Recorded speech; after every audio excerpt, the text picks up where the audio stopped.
tools in your diagnostic bag? The key is, Joe, you don't know. Zero. Zero? What? We're on. Cool. Hi, guys. No, that was not your job today. All right? You're right. Sit there and look pretty. That's what we're paying you for. All right, doing a darn great job. You guys, Paid? well, yeah. Oh, you change the subject. Anyway. Yeah. What's up, peeps? Outstanding. Outstanding. How's everyone's week going? Yep. We're here again every Friday. Make it sound like a rash. That sounds so enthused. Way to bring them in and just feel the energy. Right? The electricity in the words. Athlete foot. It just don't go away, you know? You're right. We're here forever. Oh my god. Yeah. So I wanted to say hi to Larry's Cocker Spaniel. Hilarious Cocker Spaniel? I thought it was Luke. Yes, Oh, Luke the Cocker Spaniel. Luke, the Cocker Spaniel. You're getting over your fears, Adam. I'm impressed. I heard the dog's going to be mean, let's be honest. Is that why did you grow the beard to cover up all the scars from the original Cocker Spaniel that chewed your face off? Yeah. That's So- very brave. Right. So, this week, what are we talking about, guys? Everyone has issues with their customers, correct? You got customer problems. I got people shining the flashlight in the windows at me right now. I feel like I'm getting raided. I don't know You're what. getting swatted, but Swatted. I think it's Ike. nice. So, Yeah, you guys were mentioning something about that customer. Obviously, we're not gonna say any names, or anything. I don't even know their name, anyways. But about that, what was it? The board issue. oh yeah, I'll let Justin kick this one off, and I'll finish it up. Oh my god. Just happened. Because this is one that a lot of people go through. So Okay, so I'll try to make this as short as possible. So basically, this guy calls Keep that in mind. me. Yeah. So this guy calls at like 6 or 7 o'clock at night. Okay, and he's having an issue with his furnace. It's been an ongoing issue. Blah blah blah. And so with that being said, we was kind of like, okay, so you want us to come out tomorrow and look at it? And he's like, no, it's got to be tonight. It's got to be tonight. I want it resolved. So get out there. It's a downflow Trainer American Standard furnace. And everything, the inducer will come on, proves the pressure switch, hot surface igniter comes on, and no 24 volts to the gas valve. So you've got the 12-pin connector that plugs into the board that all that voltage comes off of. I start checking voltage at the gas valve, and I'm checking voltage at the plug, at the Molinex plug. And you could play with the plug. You could turn the wires a certain way, and as it went through the series, it would send the 24 volts to the gas valve. And as long as you sat there and you held that plug a certain way, the wires a certain way, it'd sit there and run forever. And the guy's like, yeah, it's been an ongoing issue. And he's like a do-it-himselfer. He's put his own hot surface igniter in there. He's changed the gas valve himself. And he ordered the board offline so he says $100 and put the board in there. And But this has been he said it started a year ago. this was at the end of last winter. So yeah, almost a year ago. No issues in air conditioning. And then we get back to heating again, and he's having the same issue. So I'm sitting there playing with the plug, this and that. And I told him, I said, man, it really acts like this plug. And I said, but you have the possibility, it could be the board. You know, you could have, it could be the solder points on the board too. sure. He's like, oh, it's not the board. I just put the board in here. That board's less than a year old. It's not the board. I said, well, I'm just going to warn you. It acts like it's the plug, but it could possibly be the board. And he's like, okay, why don't we take this a step at a time? Order the harness, order the wiring harness, and you can put it on. I cleared it with him, what our labor rate was an hour and blah, blah, blah, all that stuff. I even brought him around there and showed him. I showed him what the plug would do. And he's like, yeah, it acts like it's a Molinex plug. So order that. If it's not that, if it is the board, then I'll order a new board myself and we'll put it on there. So once again, he's wanting to order his own freaking parts. So we order the harness, comes in a couple of days later, blah, blah, blah. We put it on. Or actually, Adam puts it on. I was gone to Georgia. Adam puts it on, cycled it, I don't know, 4, 5, 6 times, whatever, stayed there for a while, watched it run, never missed a beat. Okay. He calls back, I don't know, what, a day or two later, Adam? Yeah. And he's like, it's doing it again. So me and Adam were actually doubled up that day and went over there. The guy's not home. His dad come and let us in. So we go back over there and we start testing it further, and the board's tripping out. Like the board won't even give an error code, nothing. It's like, yeah, it's definitely the freaking board. So talk to the guy, blah, blah, blah. He's like, yeah, just go ahead and go get the board. I don't want to fool with ordering one offline. Mind you, the board that he replaced is an obsolete board. Yeah. This It's a new kit now. It they comes don't with a, sell that board anymore. They haven't filled it in several years. yeah. So he bought an obsolete board online. Yeah. So it comes with a new, Cheapest. they call it a kit, but it's a new board and a new hot surface igniter, basically is what it is. We put the new board on, perfect. No problems. Still running to, to this day. Now he is beating around the bush about wanting to pay, because mind you, he wasn't there when we put the board on and stuff. It was kind of one of those deals. He's not there. We're going to put the board on, and we're going to talk to him over the phone after it's fixed, and we know it's fixed. We're going to give it a day or so to make sure everything's resolved. No. We weren't initially. That was not the case. Okay, we gave him a price over the phone. Yeah, no, we said, do you want to go do this yourself? Do you want to replace the board yourself? Order online, whatever. Do you want? And he's like, no, just go ahead and do it right now. So we drove a half hour to go pick up the board, half hour back, installed the board. Things started up great, working fine, 100% great. The guy wasn't home. His dad's like, yeah, call him and he'll give you a credit card. So later that night, my dad calls him to collect the money. Oh, And the guy's like, I don't think that we needed to do anything with the wire harness. And rewiring the wire harness is basically every wire in the entire furnace. Like, I don't think we needed to do anything with that. So, and he's questioning what he should pay for or not. And then he's like, and I'm not giving you a credit card tonight. I want it to go a couple days to make sure this is working before we pay you. So at that point, I'm sitting there watching a movie with my wife. It was at 9 o'clock at night. My dad's texting this guy back and forth, and the guy's saying, my dad's like, yeah, I think this is going to be an issue. So right away, I'm like, if he doesn't want to pay, that's fine. I'll go there tomorrow. I still have his board. I have his wire harness. I'll take my board and wire harness back, and he can do whatever he wants to do with it. And so I end up calling the guy, and I just basically said, hey, what's going on? And he started in that he wants to pay basically half of what we agreed upon. We were up front with the price, told him right up front, and he wants to pay pretty much half, a little bit more than half.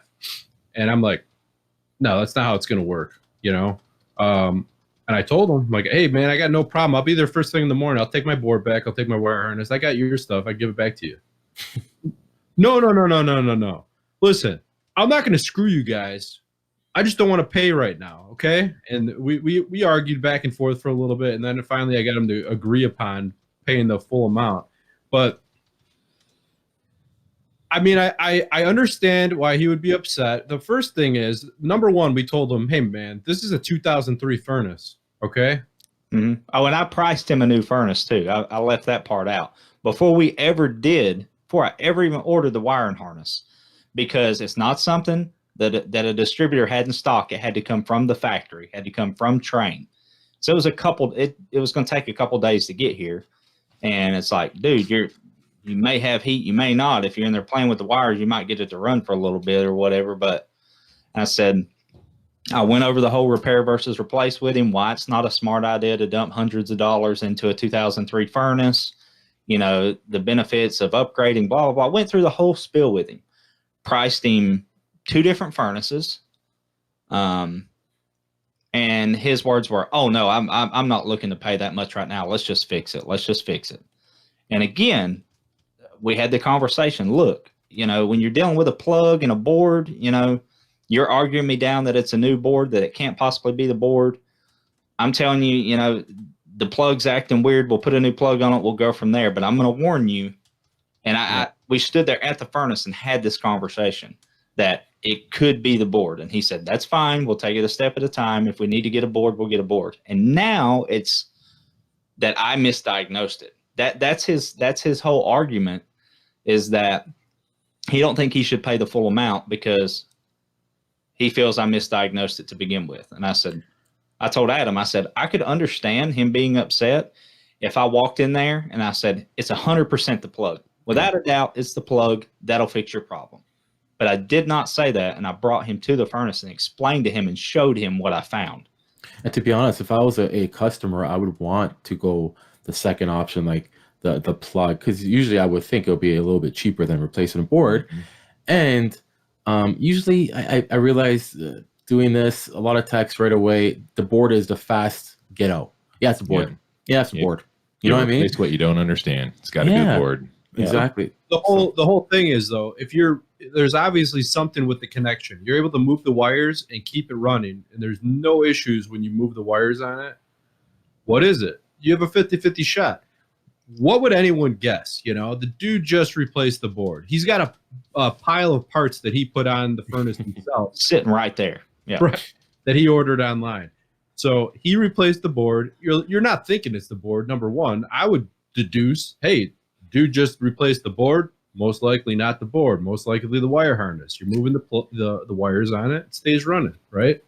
Hey, if he just replaced that board, is there any chance he can get it covered under warranty then? It's an obsolete Amazon board, probably. Yeah, they don't. Oh, so okay. He got the cheapest one he could find, probably, and that was the one.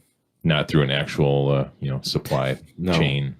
I don't think he'll be able to get one up there, down there. So, I mean, maybe if he bought it within 30 days, Mm-hmm. but pushing a year later, no. Yeah. Oh yeah, I didn't realize it was that far. Yeah, and who was it up here? Bob Reddington. He said, "Did you document it on your work order?" Yes, I did. You can read my notes. That's one thing I make sure that I do. When I type out my notes on anything, I write a freaking paragraph. That's a good point he made as well. That's good. I document everything that way, because you do this long enough, you're going to have customers do this stuff. Mm-hmm. You got to have something to back yourself up. That way, if 3 months down the road, they want to say, "Oh, well, that's not what we talked about." Well, here's my notes from where I was at your house that day. Here's what I typed. You got a copy of it emailed to you. We have it documented in our dispatching software right here. So we're not going to play that game of he said, she said. It's documented right here. Yep. And if it's not in the notes, it didn't happen. Exactly. That's right. Yeah. So with that guy, that customer you're talking about right there, how are you guys going to move forward with him? Are you guys still going to service his stuff, or is he just like ixnayed out of your system? Not pay the bill yet, so I don't know what's going to happen. Oh, I got you. I mean, I don't know. He had an after-hours call to start with, and we had the special order from the factory, the wire harness. Mm-hmm. And went out and replaced the wire harness, and then went out there again and then replaced the board. So there's a decent amount of time there. I mean, it's a good bill. I think he's foolish for doing it. And I told him that on the phone when we were going back and forth on him paying the bill. I'm like, hey man, if I had a 2003 furnace, you started having issues. Number one, you replace the furnace, right? I would. That's my go-to. There's some people organization couldn't recognize me. And again, when we talked about a new furnace, again, it was one of those situations. He's not there. We're talking over the phone. When I priced the furnace and I called and checked on the wire and harness and all that stuff, I sat on the phone with this guy for like 20 minutes talking about repair versus replace, the likelihood of other things starting to tear up on a 2003 furnace, that it could be a money pit, and before it's over with in a year's time, he could be spent the money that he could have put a new furnace in with. Had that whole conversation with him, and he was one of those guys that all he seen was, this is cheaper now. Yeah. in the chat, Hamilton Mechanical is saying he's got a furnace from 96. And that's great. And I mean, a lot of people do, but you're probably able to work on your own furnace. So those parts that are costing you $100 or $200, if you have an issue with it, you could do that yourself. Yeah. Now you pay a company. Everyone, if you're running a company, maybe you're not aware of it if you're a service tech, but there's a lot to go into paying for with a company. There's multiple insurance you got to pay for. You got to pay for new trucks. You have, truck payments, insurance on the trucks. If you have advertising, thousands and thousands of dollars a month on Overhead. Yeah. your shop and everything else. So your prices go up. So now that he's done all that, what's going to happen when 8 months from now he's got a bad blower motor and now he's got another variable speed blower motor, mind you, too. Yeah, so he's going to have a module that goes bad. And where are we at with that? Now where are we at? Now, after he spent all these parts, he could be scratching at paying for a new furnace. Well, and here was another kicker with this furnace, too. So it's a downflow train, and the way the flue comes up, so I don't know how many guys are familiar with train downflows, but the board sits next to the flue pipe on the inside of the furnace. So you got your board, and then you got your flue coming up right next to it. It 45s, terminates over the board, and then out the side of the furnace, okay? Single wall flue pipe. Train had a bulletin years ago that because they were having problems with that flue heating up and causing problems with the board and the Molenex plugs, that they sent out a bulletin saying that at least on the inside of the furnace, it needs to be double wall. Brought that to his attention too. Nice. Didn't want to do nothing about it. And, there will be guys out there like, hey, you should just fix that. I mean, here's the thing. It's like, I should just fix it. If somebody doesn't want to pay for something, you can't force them to pay for it. And I have a lot of bills personally. So why is it my responsibility to sit this guy's house and rebuild his furnace for him, Yeah. Yeah, not for free. Right. And I think people say, okay, they don't got to deal with customers in residential, but even in commercial, I've been through. Bill, I don't know if you've been through it with owners. I know you go through that via. Yeah, we have a couple of dispatch. third-party management companies. Yeah, that handle all the billing, but there's some smaller companies that we deal with. I guess sort of an example was a while back. I posted a video about this old 30-year-old Resner hanging space heater, basically, and I sort of condemned it because the age, the amount of stuff that I could visually see wrong with it, mostly the age and condition, and obviously it needed a motor, a belt, and then I would need to tear the unit apart further just to look at the heat exchanger, right? And I had a $500 NTE for all this, so I'm like, it's just not worth it, and I basically went to the customer and said, I'm just going to recommend that you replace this unit. I don't even feel safe working on it. NTE, a lot of guys don't know what that is. Oh, not to exceed amount. Yeah. So I can go up to $500, and anything over that, I have to submit a quote, and then it has to go through like 15 people and get final approval. And I guess in hindsight, I should have probably just quoted to tear things apart, look at it further, and let them make the decision. But with that particular customer, they kind of nickel and dime everything that we do. And I kind of felt if I would have moved forward with any sort of repairs, I might have stepped into something like you guys are talking about, where, all right, I put a new motor on here. Now I told you, you could have, you're probably going to have further problems as a 30-year-old unit. So if I do this, you might have this break or something else along those lines. And in similar situations that I've done this, I've repaired something, and 2 weeks later they'll call me like, oh, this whatever went out. You were just here. Like, I was just there. And I just replaced your motor, your belt, and I looked at your heat exchanger on a 30-year-old unit that I told you to replace. And they didn't, so it's... Hey, thanks, Isaiah. You didn't have to do that, bud, but we appreciate it. Thanks to everyone. We didn't say thank you to all these other guys. Yeah, all those super chats, man. Oh, wow, that's awesome. That's great. So I don't have the chat up today. Up here, I don't go through a third party. So I even see the commercial side guys. They try to cut corners, try to save a buck. They rather spend that $20,000 now than pay whatever a quarter. I don't know, I guess triple that to buy a new unit. But that $20,000, you're going to be married to that. You're not. It's not going to be $20,000. And then maybe 2 months from now, it's going to be Yeah, another you're, 20,000. you're exactly right, Joe. Because there have been times where I've had these units that are so old, and even if the customer is willing to fix them, yeah, unless they're willing to sign, like a long legal form that says we're not going to warranty any of the work that we do, we're not going to be held liable for anything that we do. Because remember, I mean, we're a commercial operation, multi-million-dollar insurance, whatever they could sue us and take us to the cleaners. Yeah. So unless they're willing to sign all these forms that take us completely out of the equation, then we'll repair it. I mean, I once did a $12,000 job on a 17-year-old, I think it was a York unit, and we basically rebuilt it. New condensing coil, compressors, motors, everything except the evaporator coil, I think it was. Mm-hmm. And I mean, we obviously recommended that, like, hey, don't fix this. This is really stupid. We can put a new one on your roof for 10 grand or whatever, Yeah. Don't quote me on those numbers, but Yeah. But I don't know. I think we're kind of swaying away from customer issues and getting into another side of things. I mean, most people have enough common sense if you explain things to them. Yeah. Mm-hmm. We were at Justin was at another one yesterday, actually. Yeah. Where it was the furnace wasn't always making on pressure switch. And then when he would jump out the pressure switch, it would go off on limit. So he called me and he's like, I think we have a bad secondary here. Can you bring out combustion analyzers? Yeah, bring it out. And sure enough, we're almost 300 parts per million. Wow. It's an ICP brand. But I talked to that guy for probably 25 minutes on the phone, explained everything to him. The heat exchanger is under warranty, but they don't have it in the Chicagoland area anywhere.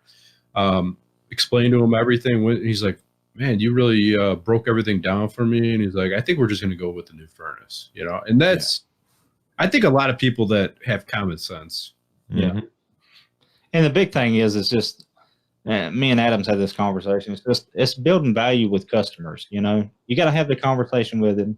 You got to put it in terms that they will understand when you're talking about repair versus replace or whatever. And a lot of times, if you're down to earth with people, you're honest with them, you put it in terms they can understand, you don't have a problem. You're always going to have this guy every once in a while that's just a jackass, Of course. that's going to play this game. But I don't know. I just try to be thorough and tell everybody, everything that's going on, and be transparent and, not have as many problems.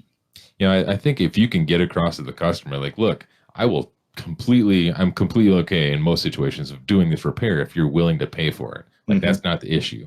Yeah. I just want to make you more aware of the possibility, like, you could have other issues. Like, we might do this heat exchanger. It's going to cost you, I don't know, $500. Yeah. In a month, your motor could go out. That's a lot of times. That's what I'll tell them. I'll give them both options. I'll say, look, I'm a technician. I like fixing stuff. If you want to fix it, I'll fix it. I'm just forewarning you with the age of it and the likelihood of other things starting to tear up. It might not be a good investment, but if it's all you can afford right now and it's what you want me to do, I'll fix it, whatever. And most people appreciate you being honest with them and putting it like that, that you are willing to fix it for them. Because a lot of guys just go in there and just push you like, hey, you need a new furnace. I'm not fixing this thing. I'll fix it. You want to fix it and you want to pay for it, I'll fix it. Well, that's the whole thing with the carrier secondaries. A lot of companies around won't offer them to replace the heat exchanger. Carrier will warranty a lot of their parts because they know they have shitty heat exchangers, right? We got hit with a class action lawsuit and they extended the warranty on a lot of things. So I offer both ways. Hey man, you got a 12-year-old furnace. The heat exchanger is under warranty. You should probably replace it. You give them, if they can't afford it, they can't afford it. But, Sure. And I think that you could be barking up another issue with customers and reviews and everything else. If you don't offer them that, you just say you need a new furnace, Oh, yeah.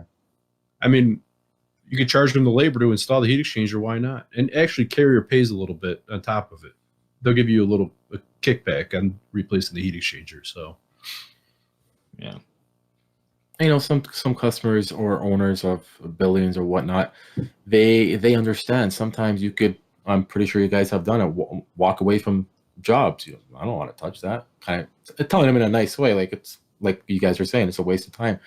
And what ends up happening is you get the job after because they see you're being honest and you don't just want to make that quick buck. Yeah.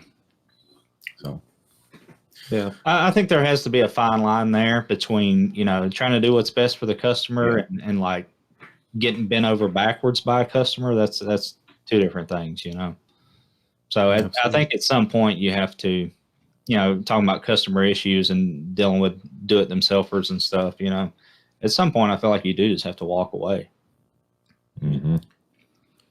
You don't want to, I mean, obviously you're in business, you need to make money, so you don't want to be turning people away all the freaking time, but sometimes the headache is not worth the few bucks you're going to make off of something.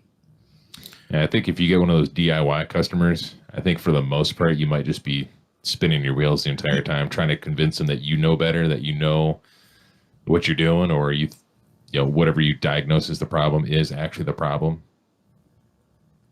Yeah. Yeah. Well, So now for you guys that handle, I had a question for you. You guys obviously get more customers than I do, since I do commercial and I don't really ever get to see who pays the bill. What are the common issues you guys, like the most common thing, like one or two of the most common things you have with your troublesome customers? Like not paying or not being there when they say they're going to be there? I think a big thing is like beating you up on price, you know? Oh, yeah. Here's another one from today. So we were doing an install today, and my dad ran a call relatively close to the shop, and he had, what was it? Is it a comfort maker or something? I can't remember what he said it was. I don't remember. Anyway, he said, check the pressure switch. Pressure switch is closing every single time, and he would get 24 volts to the gas valve sometimes. Like 9 out of 10 times he would get 24 volts to the gas valve, and it wouldn't start. Okay. And then there would be occasional times where he wouldn't get voltage to the gas valve with the pressure switch closing. So he quoted the guy, it's a landlord. He said, you need a new board, you need a new gas valve. This is an old furnace. It's one of those standing pilot freaking, you know. Was that a low boy? No, it wasn't like that. It was one of these, it's probably I don't know if it's a spark ignition. I have no clue what he was working on. Anyway, he quoted the price on it. I don't think, I think he quoted it fairly low, to be honest with you, because we're with the weather, the temperature around right now, we're not overly busy right now, especially with service calls. And mind you, you got to this is in like a tight area. You got to pull the washer and dryer out of the way to get to the furnace and work on it. Yeah. I was looking at the gas, because Adam's dad sent me a picture of it earlier. I was looking at the gas line, and I do, maybe I'm wrong, maybe I'm missing it somewhere, but looking at the picture, I don't see a union anywhere. Oh. So it's not going to be fun. But we gave him a price on it, and he said, "Oh no, I can get that done for way cheaper." And my dad's like, "Well, let us know, and we can either order the parts. I need a credit card before I pick them up, you know, because it's not a stock item that's on our trucks." And he said, "Oh, well, how much for a new furnace?" And we gave him the price of a new furnace, which was also a very good price competitive. Because once again, the weather. I mean, I drive to a supply house today. You go there yesterday, go to a supply house, no trucks are there. It's slow. You know, it's warm weather right now. So we gave him a very good price on the furnace. Oh, no, I would never pay that much money for a furnace. That's crazy. And so now he starts, you know, he's blowing my dad up, calling him over and over again at like 6:30 at night. What are we going to do with this? And he's like, I gave you the prices. I told you. Hey, you need to make a decision. I need a credit card. So I don't know where it stands. His tenants have no heat. Wow. Yeah. That's a biggie. So he's not going to buy this furnace that was, I ain't going to say the price, but very, very good deal. He's an idiot for not jumping. Slumlord. And now he's trying to beat us up about price on the repairs. And it's like, man, you know, how much do you put up with? Like, No, I mean, you don't have to call somebody else. You want to fix it, and you want to make some money, and you don't want to leave somebody without heat. But at the same time, you kind of start thinking about it like, look, you don't want to buy a furnace. Now you're trying to beat me up on the repair price. It's not my problem. It's warm in my house. So that's on you to make a decision, you know? These I guys wish- are asking where we're at. We're not in Chicago. I actually do quite a bit of work in Chicago, but we're in the western suburbs. There's one guy that deals with a lot of customers, and I think he's here. HVAC Uncensored, Gil. He's somewhere around here. He should be popping up if you guys want to. I want to say thanks Gil, gave everybody. a bunch of a few more guys gave super chats too. That was awesome. Oh, Thank you. Oh, that's awesome, guys. We appreciate it. It's awesome. What's up, Gil? What's up, party people? It's a good discussion you guys got going here, man. It's Cool. that customer sounds like a total pain in the ass. Which one? No. The one you Both of them. at the beginning for Adam and Justin with the Oh, the board. Yeah. Yeah. when you guys figure out what's wrong before you actually fix anything, is that the time you go over, hey, this is the cost to repair it, and then Yep. Yep. yeah, because I feel like when you do it that way, you're giving them the cost up front, and you can actually negotiate the price or whatever before you actually touch anything. Yeah. And that's the thing. Go ahead. He gave us the go ahead. He gave us. He's like, go ahead. And then when it comes time to pay the bill, then it's like, This was the thing that probably irritated me the most about this whole situation was me showing him what it was doing and trying to be a nice guy and say, look, maybe we should start with the wire and harness first. If that doesn't fix it, then we know where we stand, and we know, I know you're saying there's a new board, but the only other thing it's going to be is the board, but we'll start with the wire and harness. And he totally agreed. He's like, yeah, I appreciate that. Let's start with the plug. We'll take it a step at a time. We'll play this by ear. If it doesn't fix it, then we know where we stand. No problems. Explain to him that it could be either one, but we'd start here. And now he's playing this game of, oh, you misdiagnosed it, so I shouldn't have to pay for that. And I'm like, no, buddy, I showed you. Well, Don't with play that the, game with me. with the control board that you guys had to order, did you guys make them pay for that up front, or like you need to pay half because Good it's question. no. No. Which I was actually, I brought this up to, I don't know if it was you guys or Justin. I had this discussion with somebody after this happened. My dad has a Generac generator. Okay. I know, some of you guys probably work on them. We're not certified. We don't work on them. So he had an issue with it starting one time when his power went out. And so he called the company up, certified Generac company, to come out. And they said, okay, we'll come out at this time. It's a $200 minimum Executive. service charge fee, and we take your credit card over the phone right now. No ifs, ands, or buts. Right. If you want us to come out, you're paying $200. It's a minimum fee. It might be more than that, but the minimum we're going to charge, and give us your credit card. We're running it right now if you want to book the call. So did you pick up learning Generacs yet, Adam? After hearing that? I don't know. I don't know about all the like pistons and rings and We'll get Survival to give you a little 101. Mm-hmm. We install them, but we don't service them. They're too Okay. pain in the ass. Yeah. Yeah. So I know Chris posted this earlier in the chat. I don't know if everyone, if anyone, saw that or not, but we're starting up a Discord, or we actually have running right now a Discord server, and it's kind of a HVAC Discord server. We have different rooms inside of the Discord server for different YouTube channels where you could chat with us or, other people that watch the channel. Then there's voice chats in there. What I personally would like to see is guys coming in there, like how we're chatting right now on the side chat in YouTube. The chat could continue after the show is over, and it could go out through the entire week. Okay, Right? pause that and pause, because a lot of guys are like me out there before, and you say Discord, and we're like, what? What's Discord? No, we say Bob Seeger, and you say what? Well, that too. So it's an app. I mean, it's an app. You can get on your phone, you can get it on a computer, iPad, whatever. It's an app, and it's got basically a bunch of different rooms on the server. You have text rooms, and you have voice rooms. Would you kind of describe it as like a mass text, almost like it's like a big group text we're all in there, and we're then on there chatting after. get in there. It's basically like you're texting us during the week, and you just have an ongoing chat. Send pictures. Google Hangouts, but for cool kids? For cool kids. The way I see it is you go in there, you could just BS, complain about your day, show pictures. You could post pictures in there, which is different than on YouTube. You could post links in there. What is cool about it is I think that there's we have potential, we have the potential to have a lot of guys have a lot of knowledge to be involved with it. So if you have an issue, you have a problem, you want to talk to somebody, actually the owner of the server is Chris from HVACR Videos. Okay. Gil's involved with it. Bill, all of everyone on the screen right now is involved. Justin Henning from JH Heating and Plumbing. But wait. Can I cut you off real quick? Go ahead.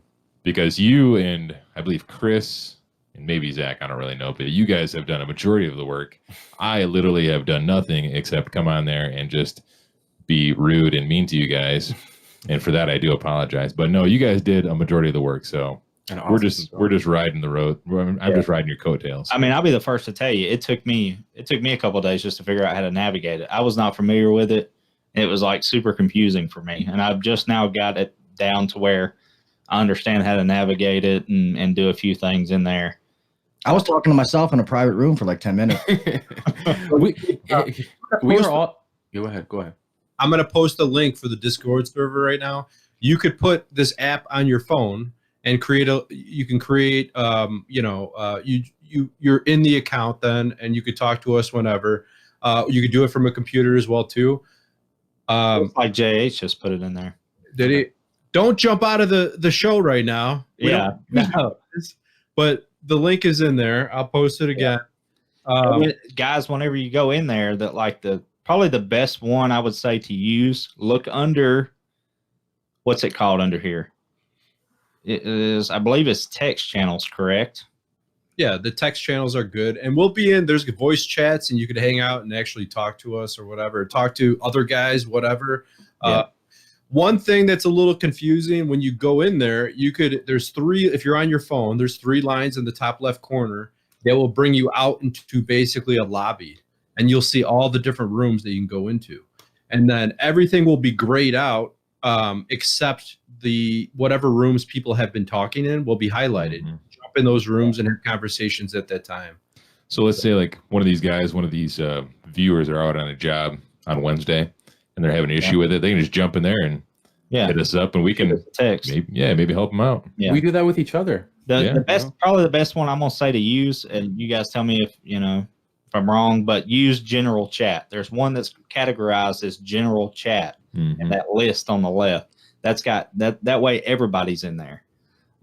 Maybe if you have an individual question, there's some other lists in there. There's HVACR videos. There's an overtime one. There's a shop talk one. There's Bill's is in there. Curious HVAC guy. I think Gil's is in there. Uncensored. And then I have an individual in there. Adam has an individual in there, and Joe has an individual in there. I think because it's a test run, Justin, I believe that link is just for the general. I could be wrong. Just the general chat? Yeah, it's just because of doing a little trial run, see how it goes. Gotcha. People are getting Wasn't that the plan though, to have like a general one, and then they can go into like each individual channel, like little groups or whatever? But we're all in there to help. To help everybody, that's what it's. General chats for everybody, basically. So in the future, the plan is to maybe have people have their individual ones. Each show have an individual one. That way, if you have a specific question for overtime or a specific question for Gil, it can go in that text channel, and Gil can see it and answer you. And if not, there's still going to be those people that don't want Discord. Actually, I think Bill was mentioning about the email. Bill, what were you saying about the email? They could contact, I guess, overtime email. Give us. Yeah. We're thinking about doing a little spot in the show where we just go through like the overtime mailbag sort of thing, where you guys email us anything you want to tell us. If you want to tell us we suck, if you want to tell us we're awesome, if you want to give us show topics, or if you want to weigh in on a conversation we've had, anything you want to tell us, go ahead and email us. And Zach just posted the email in the chat there. So email us, and we're going to go through them, and we'll even read the ones that tell us we suck. We don't really care. Yeah. We'd like to have emails with content, not one line. I mean, you could, if you want to send us a one-line email, that's fine, but we'll read, if you have a paragraph or 2 paragraphs or whatever, we'll read emails online or on the show, and talk about it. Or if you're having like a thermostat issue and you can't seem to get it right, email the show. We'll talk about it. Yeah, That's right. that's right. So say that you guys suck because that's actually almost a similar segment that we're going to start in 2020. And when I heard you guys talking about that earlier, I'm like, you son of a bitches. Mine's going to be text though, not well, I guess it's email and text, but it's a very good idea to interact with the viewers and stuff like that. and we'll be interacting on Discord too. So download the app. And I think we haven't talked about this yet, but hopefully, Zach, we could post a link in all the upcoming shows in the future. So there'll always be a Discord link in description of the video, and people could just click it and join. Yeah, I think it's awesome because like new videos, like for each channel. Yep. Share them in there. So whatever YouTuber, like Overtime, like each of their individual channels, Zach, me, Chris, like each little group will have their video in that group. So it just kind of puts all of us in one spot because we all talk, we're all tight. So it's just trying to that's right. power in numbers, you know what I mean? Rather than a bunch of little individual guys. Yeah, because we were talking on Hangout before, and we can't interact with everybody on Hangout, and it's just Hangout's the old, like Discord is the new thing, I mean, all of us are not gonna be in there at all hours. Of course. Yeah. Period. But I'm sure periodically we will jump in during the day, at different times of the day. And there's going to be more people. It's going to grow. And I'm sure there's going to be other guys on YouTube that are going to join. And we're hoping to make it something big where we could have a community of people in there and, help expose other people's channels. But another thing is, and granted, this is not my thing, but I'm going to say that you guys are going to agree with this. This is not going to be like Facebook. This is going to be serious. So if you come in and like you're dicking around or causing problems, then you're not going to be in there long. Yeah. Yeah. Course not. There's actually one rule, and we'll let you read the rule when you come in there. Yeah. Mm-hmm. With our powers combined, Justin in the chat. Did you have any customer relationship things happening to you, Gil? You want to share? Oh man. I had a funny one. This wasn't for me. This is happened to one of my guys the other day, and he called me and I just told him to leave. But he goes out there. This is like an old furnace. It was like a 1991. He found the heat exchanger cracked, like not even like one of those ones where like, man, I'm not sure if that's cracked or not. It kind of looks like it. This was like a blatantly obvious one. He said the husband was cool the whole time. And he's like, yeah, man, you're not, you can't run this. It's not gonna, I have to shut this down by law. That's what we always say. We always turn the gas and the power off. I don't try to pull any punches and hide it because I'm not gonna do that. If they want to turn it back on after they sign my ticket saying I shut it off, that's up to them. But he said everything. What just happened? Yeah, everything was going fine, and he went up to talk to the wife, and the wife was like, "You're a fucking liar. Get the fuck out of my house." And he called me. He's like, "Gil, what do I do?" I was like, get the fuck out of her house. Don't sit there and waste time. If she's not going to pay. He's like, what about the diagnostic? I'm like, how long have you been there? Well, regardless, I'm like, you might as well just leave. I'm like, if she won't sign. No, luckily she did sign the ticket. Surprisingly, the husband signed it. So at least we did have proof that the furnace was shut off. When our guy went back down to try to clean up his tools so he could leave, the husband was down there trying to like relight the pilot and stuff like that. Wow. And asking my guy, like, how do you do this? Is this how you do it? And my guy was like, I'm not telling you that, man. It's like, I'm not trying to be mean, but I turned it off for your safety. Not because, you know what I mean? I'm just trying to be an asshole. But here's the thing. So if that's a pilot furnace, right? It's a standing pilot furnace. Those are the furnaces you actually have to worry about with crack, right? So you will have issues with draft induced, but it's very minimal most of the time, unless you have a freaking a gaping hole in it. Because reason being, you won't see like huge amounts of carbon monoxide in the airstream. You have negative pressure in the heat exchanger, positive pressure in the airstream. So usually positive goes to negative. You'll have some that leaks through, but a natural draft, no, it will leak. And that's like a lot of guys say when they have, an inducer motor, they're like, oh, normally in theory, you would think, oh, it's under negative pressure. It's not going to leak CO for the most part. It has the chance to leak it, and you don't really think about the off cycle. Once that thing balances out, that stuff's going to dissipate. It's going to come through that hole, and it's only going to get worse. I had a customer, I guess, I don't know where he saw it. And he's like, oh, well, I heard that, you know, since I have an inducer motor that it's probably not going to leak CO. I'm like, well, it probably could. Like, are you really going to take that risk? You know, your daughter doesn't wake up and you're like, oh, goddamn furnace leaks CO. You know what I mean? Like, why play with something like that? I should have listened to that guy. Yeah. One thing, I don't know if you guys know that I learned in a class, we've never really had to do it, but if you ever have one of those customers that you shut their heat, like furnace off or heat exchanger issue, and they will not sign your ticket, you call the fire department. Oh, no way. They'll sign your ticket. Yeah, that way that you're off the hook. Because, you know, if you're the last one to touch it, you own it. That house burns down. They're going to be like, hey, what the hell happened here? We've never had to do it, but that was a pretty cool thing I learned from the heat exchanger expert. So when you lock out their furnace, you just shut the gas off, take the W1 wire off, and have them sign? Nope. I just shut I literally meter extravagant, turn the gas valve off, and I mean the gas cock, and then turn the switch off. And I write in my ticket what, you know, or what we found, why we shut it off. It's unsafe to run, shut gas and power off. I used to think that I want to try to pull wires off, but that you can actually get in trouble for that. So I just make it obvious. If they want to turn it back on after what I've told them, if I did my job and explained to them why it shouldn't be on and they still run it, then that's on them. You know, we took the burden off of us. Do you guys take pictures also and document it just in case? When I tag appliances, I take pictures all the time. Plus, I think they want to see the pictures of the problem fixed. And yeah, when you fix the problem, they want to see pictures. Oh, yeah. Yeah, I take tons and tons of pictures. Yeah. Plus, we red tag them too. We have these tags, our logo, and on the other side, there's a question in the chat about testing with a propane torch. If you hold a propane torch to a heat exchanger while it's running, it sucks it in.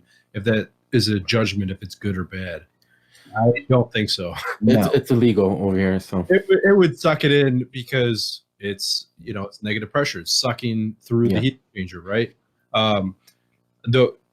There's Gil is like he's taking the freaking expert class. He's freaking certified in it. One trick, there's a couple things that I've used in the past which don't always work. Number one is you can get one of those like alligator clips with a long, like the telescoping, you know, whatever, and a rod or whatever, and stick it in the heat exchanger with a roach clip with a match, and turn the fan on with the match. Do you see the flame wiggle? And you know, that's one way. Not very. You know, it's not a super elaborate method. Another way that I've done is you could pull the burners. You could actually close off each channel of the heat exchanger and tape it off, and you could put you know, tie in with your manometer to each chamber. Turn the fan on. You should not have any pressure change whatsoever. If you have pressure change, you have a bad heat exchanger. Period. That's a good one. Yeah, but what kind of worries me about, sorry to cut you off, Gil. You're good. You know, what kind of worries me about a test like that is some of these heat exchangers that I find, like, they're so rusted through, but they're not actually separated. There's no actual crack in them yet. But if you were to take just like an ink pen or something, you could poke like a hole right through them, and you know, so it would probably pass one of those lighter tests or the, you know, taping them over in a manometer test and whatnot. But I don't know. I stick by like CO2 testing and visual inspection. Jam a screwdriver in there. That's what I was going to say. Visual. Right. You do a bunch of tests to try to get you in the right. Okay, I need to keep going further. Okay, failed this test. Keep going further. But the final test needs to be you looking at it. Well, every time one of my guys does a PM, I want them pulling the blower, climb your fucking ass in there and look at it.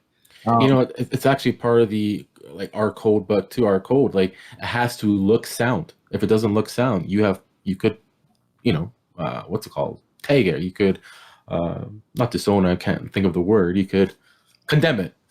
So it has to look sound. If not, like Bill's saying, even though it passes a few tests, if it looks like it's going to collapse, you could condemn it. I miss the days of residential package units where you just pop the top and look at the heat. Oh man, that's every day for me, bud. I know. You're fortunate enough. You just take a pedal off and look at the heat. Yeah. That was. Go ahead, Bill.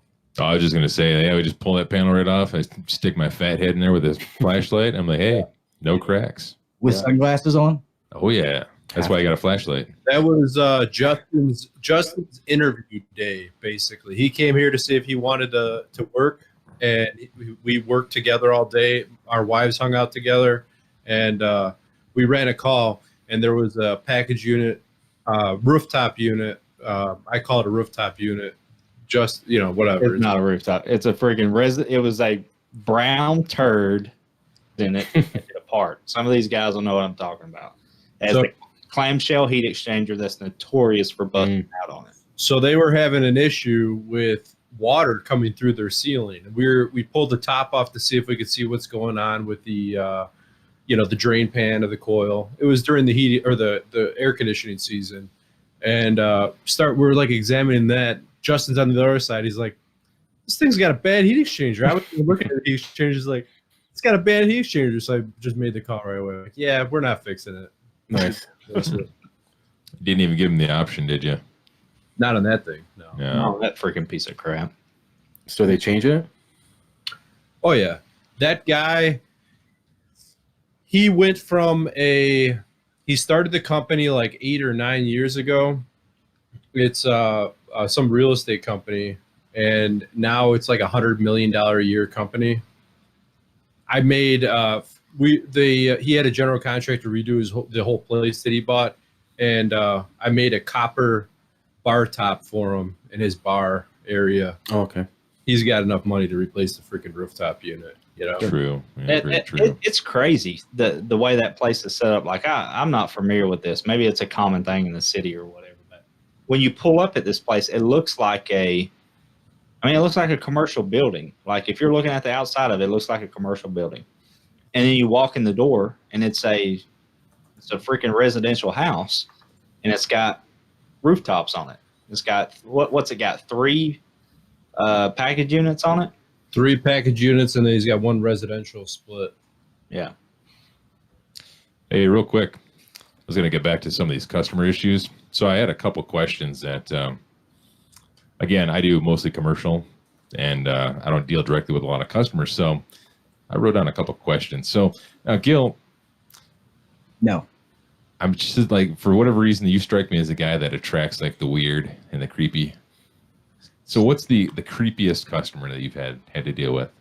I'm talking like puts the lotion on the skin, anything comes close to that. Well, I told you guys about the one today that I swear that customer is a Russian spy. Oh, yeah. Well, mention that. You could share that. Yeah. So this guy has been a customer for 8 years. His house looks like he just moved in. 8 years. It's like never put boxes away. They're always home. And there's this computer upstairs. It's not like just like a normal computer. It looks like a little high-tech setup. Him or his wife, one of them is always in front of that computer. If one leaves, one sits down. And I've seen the screen where I don't know what's on there, but they're not playing a game or something, because my wife's like, well, maybe they're playing a game. I'm like, it's fucking gay, but whatever. I don't know. The guy's really a nice guy. I know he's got like 8 master's degrees. I mean, he's like a mechanical engineer, electrical engineer, a physicist, like cryogenic stuff. I mean, I see his stuff, but I don't know. Something is weird about them. But I'll tell you one of the craziest calls I've ever had. And I've said this a bunch of times on different shows, but this is probably 4 years ago. We had a big blizzard. I mean, it was like probably 2.5 feet of snow. It's in the teens, single digits. Right before Christmas, maybe a couple of weeks, these people call, hey, furnace is broke, whatever. I go out there, and it's 2 brothers. I go down, I get the furnace working. It was something stupid, but regardless, I come back up. I'm talking to him, hey, the furnace is working. The guy's like, man, thank you so much. And normally I don't ever ask customers use the bathroom or for a drink or whatever, but I just asked the guy for like a drink of water or something. He was like, yeah, man. He's like, oh, you fixed my heat, man. He's like, you want to, he's like, you can have water, beer, you want some weed, some coke, you can fuck my wife. No bullshit. That's exactly what he said. Wow. And I'm like, excuse me? I'm standing, this is the kitchen. I'm standing here, the brother's standing here, the husband's standing here. There's a hallway down here, like the bedrooms. The wife is running around naked from door to door. She knows I'm there. She knows what she's doing. And the brother looks at me and he goes, dude, he'll really let you fuck her. I was like, you know what, man? I was like, why don't you sign the ticket, bro? I'm gonna go ahead and get out of here. But I'll bet his brother knows. It was a long time, but that was weird. Like I felt like some super crazy shit was going on in that house, and Awkward. yeah, I just wanted to leave.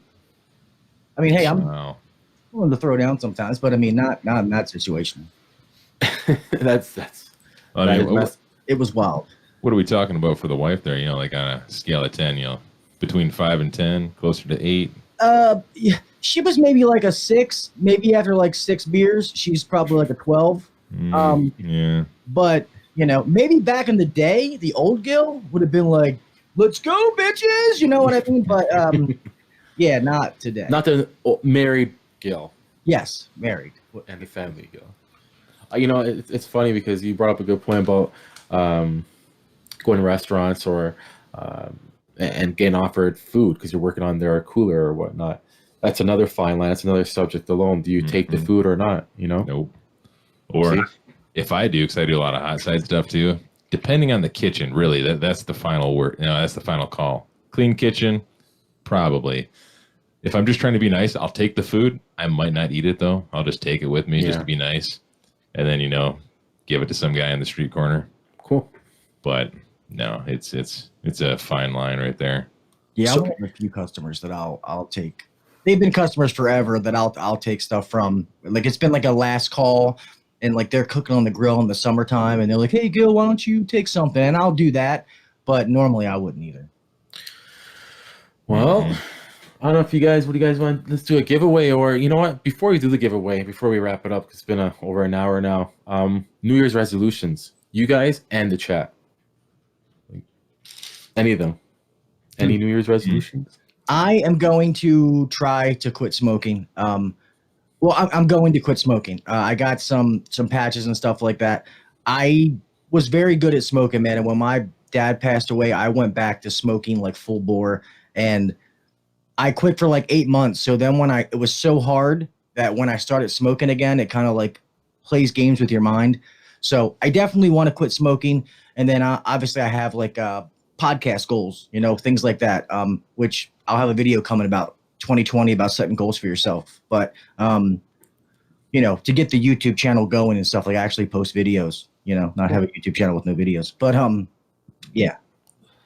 Nice. It's good to set goals, man. I tell that to everybody. You have to set goals. You always want to achieve more. It just gives you a drive to do something better, you know, in life. So Set attainable goals. Set small goals. yes. That maybe these 5 small goals equal 1 big goal. So that way, when you start doing accomplishments, you start feeling good about yourself. That's what builds, you know, your momentum towards it. Not these outlandish things that you could never meet. Yes. It makes you feel worthless because you're like, I never meet these goals because you're setting these outrageous goals. And it can even be towards learning new things. Pick up a book, read something, learn about a new thing, work related or other thing related, anything. Yeah. I don't know. What about you, Joe? I think I just summed it up right there. I think it's just going to keep on striving, setting goals for myself, little goals like Gil said, and just do little bookmarks and just keep on going and trying to learn every day. That's about it.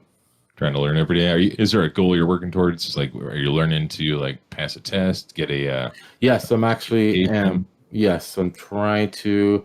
I'm in school. You could say now it's a huge process up here for getting a license, refrigeration, commercial. You could work on anything. How many tons galore? So I'm still in the process of that. It's it's almost 10,000 hours. So Wow, that's a lot bigger process than here in the States. No Joe Blow pun is going to just buy a license and start working on refrigeration. You got to pass tests and do a lot of hours before you can start doing anything. Now you have to, I assume, then show or have some way to verify those hours, correct?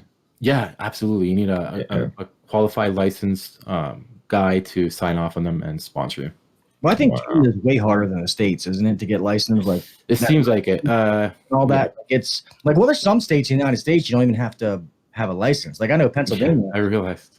Any Joe Schmo can be a contractor because I have Wow. a dipshit that owns a company. Yeah, I wouldn't let him flush my toilet. They don't let him fix my air conditioning. But Yeah, you'll get a lot of that. And you start getting a lot of hack jobs, I feel. And you'll see more hack jobs, I'm assuming, at places like that. But I don't know. How about you, Justin? You got any Goals, resolutions.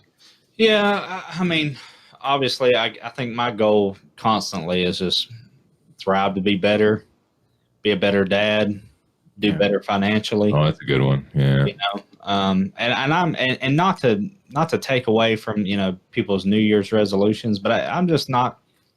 I guess me personally, I'm not the type that I'm not going to wait around till New Year's to set a goal for the new year. I feel like I feel like you should constantly have goals. You know what I mean? Once you get that goal, you start heading towards the next thing. I'm not one of those guys like, oh, it's the new year, I'm going to make a goal for this year. No, I already got goals. Continuously reevaluate yourself. You're 100% right, because most goal-oriented people, New Year's resolution doesn't mean shit because I already live my life that way. So you're 100% right. If you live your life and you set goals like that, New Year's resolutions are normally for people that don't do them.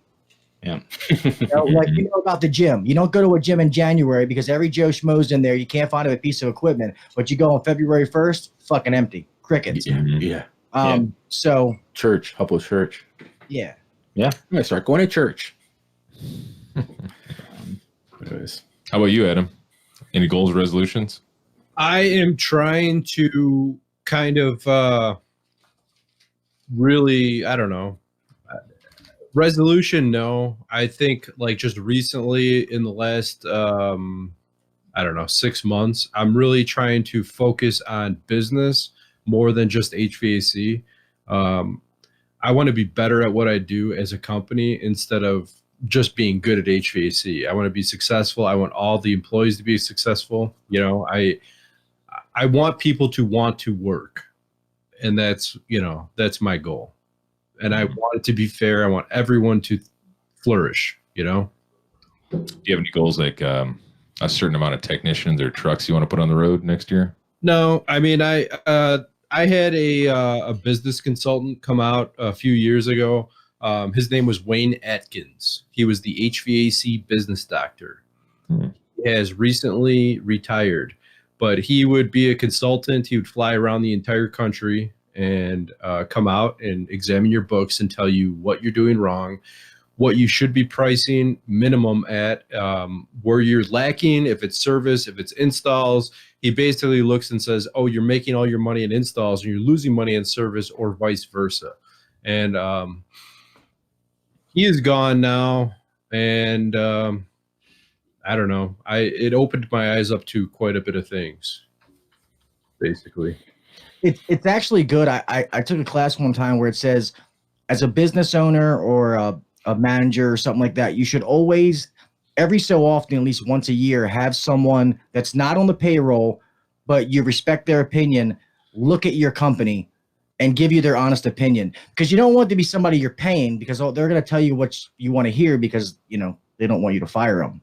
But if you get somebody like a consultant, well, I guess you're paying them too, but somebody like outside that'll actually give you honest feedback. They said it can help you grow so much because they're not sugarcoating stuff for you. He gave me, he made up a spreadsheet, which is awesome. I still use it now. I need to update the numbers a little bit, but he looked at your workers' comp insurance, your liability, your entire, basically everything that has to do with your overhead. And he plugs it in this spreadsheet.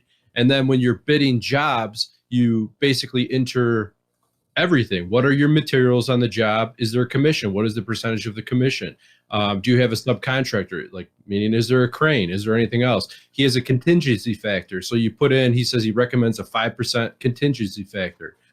There's a warranty portion built into that as well, too. He says travel time. So you enter in how far away from the shop is the job? Is it a half hour away? If it's a half hour away, you enter 1 hour. And then at the end of the spreadsheet, you basically, fill everything out. And then it will say, to break even, you need to charge this amount. And then it will show if you want 5% profit, 10% profit. And he calls it I believe it was a net profit pricing program. Is that like an Excel thing? Yes. I have something like that. Yep. Yeah, where you just punch in the numbers and it calculates it for you. Yep. Yeah, I don't ever use it, but when I went off on my own for a little bit, we had a guy that came in that did something similar. We hired him, and he was there for a couple of months, though. Like, he built a price book that was kind of different, but he gave us something like that. I could share. Somebody's asking in the chat if I could share the spreadsheet. I can share the spreadsheet.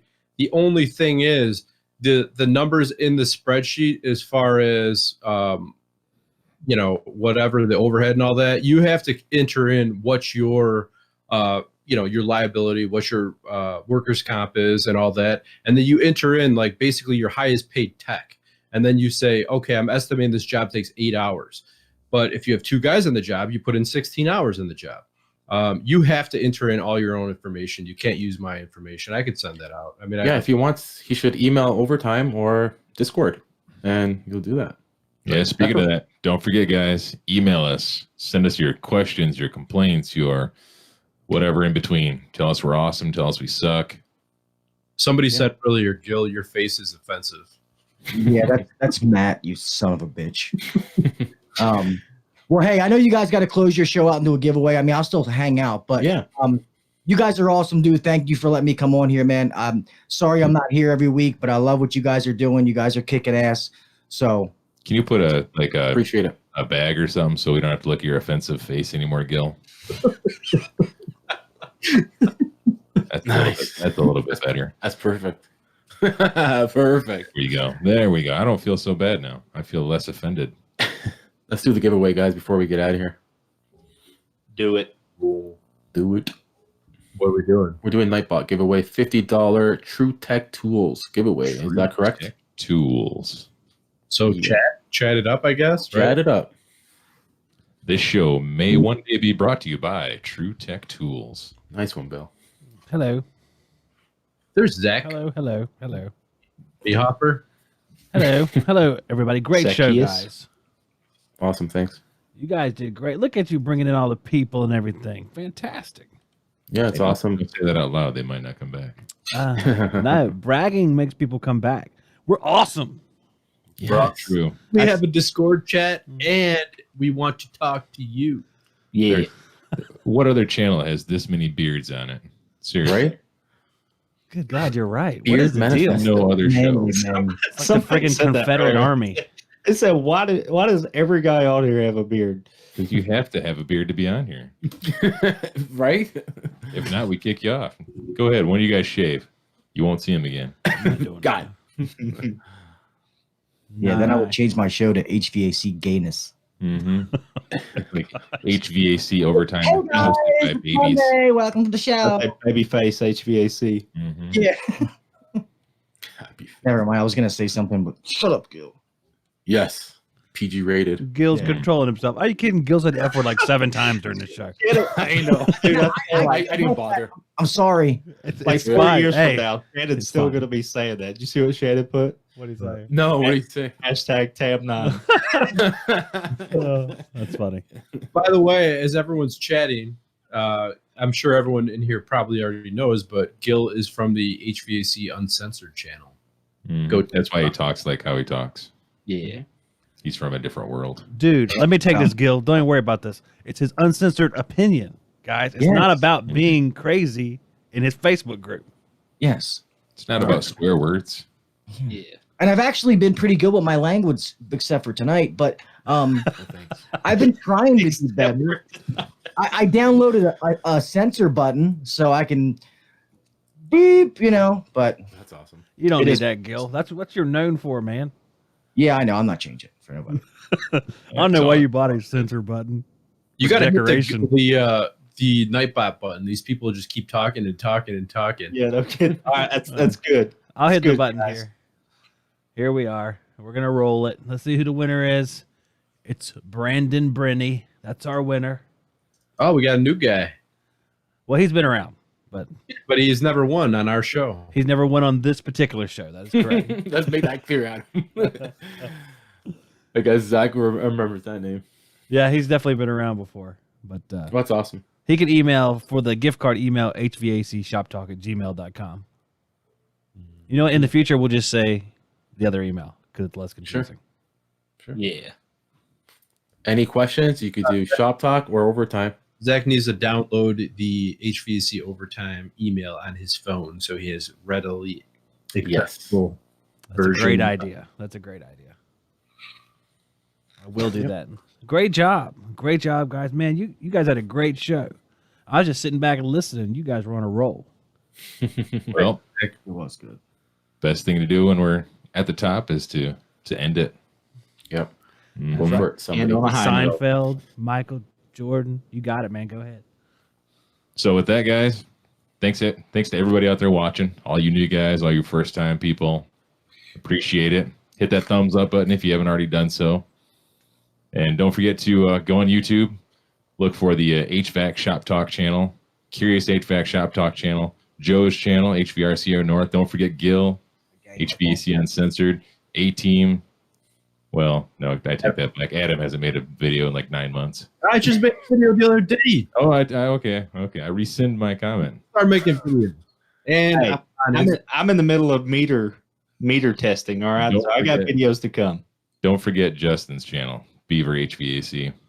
I think it's Justin Bieber. Justin No, it's not. Beaver. It's Beaver HVAC. Oh, okay. Way to go, guy. Way to go. Selena Gomez HVAC. We're in the same group here, and you don't even know what my YouTube's name. Well, I'm subscribed. I like and subscribe. Anyway, Yeah. Sorry, you're dead to me. So with that, guys, let's end it. We'll see you guys on in the next one. the next one. Later.